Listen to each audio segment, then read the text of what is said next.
Now to presidential politics. On Thursday, Democrats opened a new attack on Mitt Romney, focusing on his one term as governor of Massachusetts nearly 10 years ago. As we've reported, new polls show Romney gaining ground on President Obama.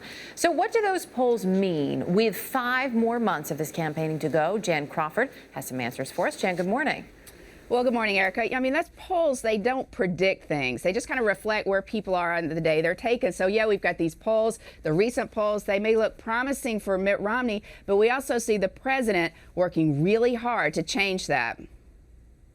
Campaigning last night in Iowa, President Obama continued to hammer Mitt Romney for his time as head of a successful private equity firm. There may be value for that kind of experience, but it's not in the White House.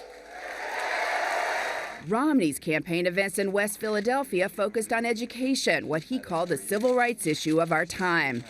Going into the summer, polls have the candidates in a statistical dead heat. But as any previous candidate will tell you, polls in May don't mean much in November. In May 2004, the last time a sitting president ran for re-election, George W. Bush was losing by 8 points to John Kerry. But after a tough campaign on national security and growing economic confidence, Bush won.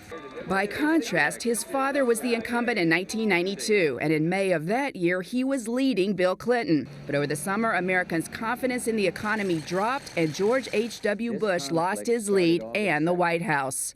Anything that hurts the U.S. economy right now does not help the president. According to Gallup, the economic and political climate today is more similar to years when incumbent presidents lost than when they won.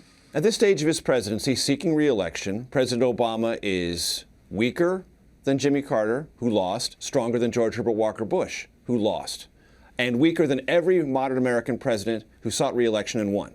They were all above 50% approval. The president is not. He's around 46%.